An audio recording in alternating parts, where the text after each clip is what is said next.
जय सिया राम। मैं आचार्य राजेश श्री राम जन्मभूमि अयोध्या से प्रिय दर्शकों प्रस्तुत हुआ आप सबके समक्ष देवगुरु बृहस्पति के नक्षत्र परिवर्तन और उसके प्रभाव को लेकर के।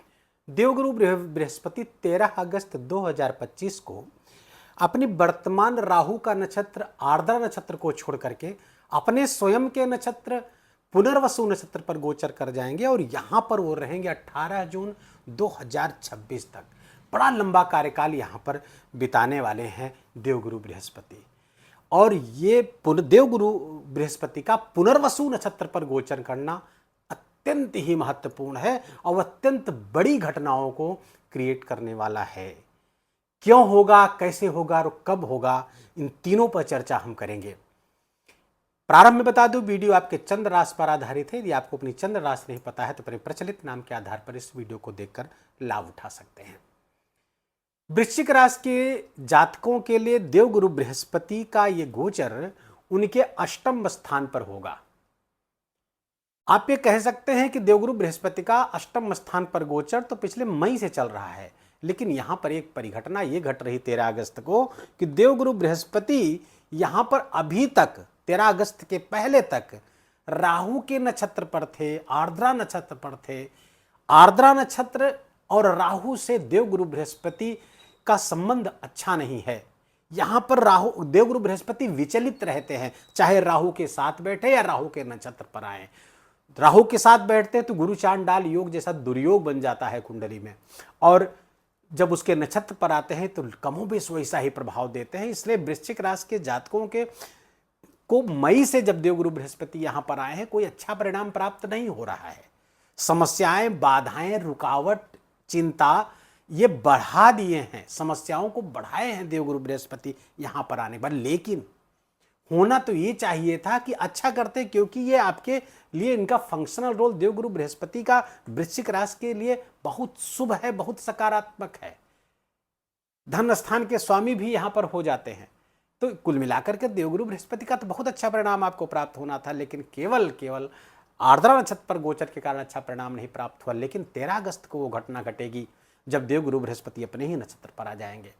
अपने नक्षत्र पर ये देवगुरु बृहस्पति का पुनर्वसु नक्षत्र बहुत महत्वपूर्ण है। इस नक्षत्र की जो देवी हैं वो है मां अदिति, जिनके गर्भ से देवताओं की उत्पत्ति हुई। भगवान सूर्य की उत्पत्ति हुई इन्हीं के गर्भ से, और अदिति के गर्भ से उत्पन्न होने के कारण भगवान सूर्य को आदित्य कहा जाता है।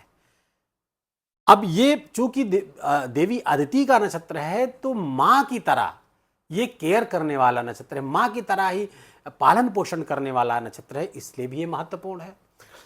पुनर्वसु नक्षत्र का जो विस्तार है वो मिथुन राशि के 20 डिग्री से लेकर के कर्क राशि के 3 डिग्री 20 मिनट तक इसका विस्तार होता है।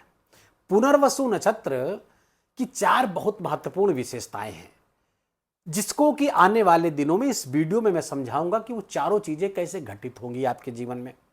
4 तरीके बहुत महत्वपूर्ण, 4 तरह के परिणाम आपके लिए आने वाले हैं। वीडियो को बहुत ध्यान से पूरा देखिएगा। वाल्मीकि रामायण के बालकांड के 18वें सर्ग के श्लोक नंबर 8, 9, 10, 11 को जब आप पढ़ेंगे तो उसमें लिखा हुआ है कि भगवान राम का अवतार भी पुनर्वसु नक्षत्र में ही हुआ है। तो कितना महत्वपूर्ण ये है आप समझ सकते हैं। अच्छा, ये जो 4 विशेषताओं की बात कर रहा हूं, 4 विशेषताएं भगवान राम के जीवन में कैसे आ रही हैं और आपके जीवन में कैसे आएंगे, एक साथ कनेक्ट करके आप देख पाएंगे। पहली घटना घटी के पहला गुण क्या है, वो है रिटर्न, वापसी। अब चीजें वापस होंगी भगवान राम के जीवन में भी। चीजें, राज्य चला गया था, राज्य वापस हुआ। पत्नी का हरण हो गया था, पत्नी वापस हुई। तो रिपीटेटिव ढंग से चीजें वापस हो रही हैं आपके जीवन में भी। आपका जो लॉस हुआ था अभी तक वो वापस होने वाला है, चाहे वो धन का नाश हो, चाहे आपके पद प्रतिष्ठा का लॉस हुआ हो, धन का लॉस हुआ हो, संतान का लॉस हुआ हो, प्रेमी प्रेमिका का लॉस हुआ हो, जीवन साथी का लॉस हुआ हो, ये सब चीजें वापस आने वाली हैं। लॉस का मतलब यहां संपूर्ण विनाश से नहीं है, आपसे दूर चले जाने से है। तो ये चीजें वापस होंगी। दूसरी महत्वपूर्ण घटना यह घटेगी कि रिन्यूअल होगा, नवीनीकरण होगा। अर्थात पुरानी चीजें हटा करके, जो अवांछनीय चीजें हैं उनको हटा करके नवीन चीजों की स्थापना। भगवान राम ने भी तो यही किया। पृथ्वी पर से जो राक्षसों का अनाचार अत्याचार था उसको समाप्त करके राम राज्य की स्थापना की, नवीनीकरण किया पृथ्वी का। आपके जीवन में भी ये नवीनीकरण की घटना घटेगी। जो भी आपकी समस्याएं थी, जिन भी कारणों से आपके जीवन में समस्याएं थी, उनके मूल कारणों का यहां पर विनाश होगा। देवगुरु बृहस्पति ज्ञान के कारक हैं, समझ के कारक हैं। इस ज्ञान और समझ का इस तरह का विकास होगा कि आप समझ पाएंगे कि आपकी समस्या का कारण मूलतः है क्या, और वो समझ पाएंगे तो उसको आप दूर कर पाएंगे। वो सामर्थ्य भी भगवान दे रहे हैं, तो ये आपको प्राप्त होगा और आप अपनी समस्याओं को समाप्त करके जीवन को एक नए तरीके से जीना शुरू करेंगे, नए दृष्टिकोण से जीना प्रारंभ करेंगे। और सुनिए, अब तीसरी महत्वपूर्ण जो घटना है वो रिस्टोरेशन की है, पुनर्स्थापना की है। किस चीज की पुनर्स्थापना? अर्थात जो चीजें अव्यवस्थित हो गई थी उनकी पुनर्स्थापना। चीजें थी तो, लेकिन अपने मूल स्वरूप में नहीं थी, उनका भाव कहीं खो गया था, उनका गुण कहीं खो गया था। वो सब चीजें वापस आएंगे। जैसे आप एक उदाहरण के रूप में जीवन साथी के साथ रह रहे थे, लेकिन किन्हीं कारणों से पिछले दिनों से उनके साथ वो भावनात्मक संबंध नहीं बन पा रहा था। संतान के साथ तो भावनात्मक संबंध गायब हो गया था। नौकरी के साथ जो संबंध था, नौकरी में जितना आप सहज हुआ करते थे, इस बीच नहीं थे, वो सब चीजें पुनर्स्थापित होगी। भगवान राम ने भी तो यही किया, उनका संकल्प भी यही है। यदा यदा ही धर्मस्य ग्लानिर्भवति भारत अभित्थानम अधर्मस्य तदात्मानं सृजाम्यहम् परित्राणाय साधूनां विनाशाय च दुष्कृतां धर्म संस्थापनार्थाय संभवामि युगे युगे। अर्थात धर्म की स्थापना करना। धर्म कहीं गया नहीं था, धर्म की ग्लानि हुई थी, धर्म कम हो गया था, अधर्म बढ़ गया था। भगवान आए, अधर्म को हटाए, धर्म की पुनर्स्थापना की। ऐसे ही चीजें आपके जीवन में भी पुनर्स्थापित होंगी इसी कालखंड के दौरान। और चौथी महत्वपूर्ण चीज है रिपीटिशन होगा। यहां पर रिपीटेटिव ढंग से चीजें वो आपके पास वापस आएंगी, पुनर्स्थापित होंगी, नवीनी। ऊपर तीनों चीजों का रिपीटिशन के साथ होगा, बार बार होगा। वृश्चिक राशि के जातकों के लिए चूंकि अष्टम स्थान पर यह गोचर है, आठवां स्थान मैंने बताया कि बाधाओं का है, कठिनाइयों का है, असफलता का है, चिंता का है। अब देवगुरु बृहस्पति जब अपना अमृत लेकर के वहां पहुंचेंगे, अपनी समझ लेकर के पहुंचेंगे, अपने ज्ञान के माध्यम से इन सब चीजों का मूल कारण पता करेंगे और उसका निदान करेंगे, वहां पर हील करेंगे, वहां पर व्यवस्था करेंगे, वहां की समस्याओं का समाधान कर देंगे। पहली बात। दूसरा, ये अष्टम स्थान साधनाओं का है। देवगुरु बृहस्पति जैसा स्पिरिचुअल आध्यात्मिक धार्मिक ग्रह जब वहां पहुंचेगा अपने नक्षत्र पर, तो स्पिरिचुअलिटी की वृद्धि करेगा। अभी राहु के नक्षत्र पे था, तो स्पिरिचुअलिटी में, धर्म अध्यात्म में, पूजा पाठ में, सब में मन न लगना या उनकी आलोचना करने की प्रवृत्ति थी। आपकी रहस्यमय चीजों में रुचि बढ़ गई थी, अकल्ट में, रहस्यमय तंत्र आदि में, तांत्रिक कर्मों के उसमें आपकी रुचि बढ़ गई। लेकिन अब चूंकि अब देवगुरु बृहस्पति आ गए हैं यहाँ पर, अपने ही नक्षत्र पर गोचर कर रहे हैं, तब ये आप में आध्यात्मिक साधनाओं के प्रति एक रुचि बढ़ेगी। नंबर एक बात। दूसरे, देवगुरु बृहस्पति स्वामी कहा है, पंचम के स्वामी हैं। पंचम के स्वामी अभी तक चूंकि आर्द्रा नक्षत्र पर थे, तो संतान से संबंधित चिंताएं बढ़ाए हुए थे। जब राहु के नक्षत्र पर थे, संतान संबंधी लगातार चिंताएं बनी हुई थी, चाहे संतान की शिक्षा को लेकर के, उनके स्वास्थ्य को लेकर के, या उनके साथ आपके संबंध को लेकर के जो चिंताएं बनी हुई थी। देवगुरु बृहस्पति जब 13 अगस्त के बाद से उन चिंताओं को समाप्त करेंगे, उनके साथ संबंध बेहतर होगा, संतान के साथ संबंध बेहतर होगा, उनका स्वास्थ्य बेहतर होगा, और उनसे संबंधित जो चीजें हैं, उनकी शिक्षा आदि सब बेहतर यहां पर देवगुरु बृहस्पति कराएंगे। दूसरे, प्रेम आदि जीवन में जिनको समस्या आ गई थी, जो लव रिलेशनशिप में थे, ब्रेकअप चल रहा था, क्योंकि आर्द्रा नक्षत्र पर थे देवगुरु बृहस्पति, तो समझ तो नदारद हो गई थी। राहु अपने हिसाब से काम कर रहा था अभी तक, लेकिन 13 अगस्त से देवगुरु बृहस्पति अपने हिसाब से काम करेंगे, राहु कंट्रोल्ड होगा। फलतः आपका प्रेम, आपकी प्रेम भावना, ये सब स्थापित होती हुई दिख रही है। वापस प्रेमी के वापस आने की संभावना को प्रबल कर रही हैं। वृश्चिक राशि के जातक स्वयं यदि विद्यार्थी हैं, तो उनके लिए रहस्यात्मक ज्ञान, रुचि, रिसर्च आदि से जुड़ने का अवसर प्राप्त होगा, जिससे उनका अपना करियर बिल्डअप होता हुआ दिख रहा है। देवगुरु बृहस्पति धनस्थान के स्वामी हैं।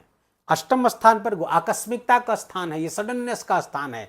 आकस्मिक धन लाभ होना चाहिए था, लेकिन क्यों नहीं हो रहा था? क्योंकि राहु के नक्षत्र पर थे तो आकस्मिक धन हानि करवा रहे थे। अचानक से बड़ी मात्रा, जहां पे आपने सोचा नहीं था वहां भारी मात्रा में आपको व्यय करना पड़ रहा था, धन का नुकसान करवा रहे थे।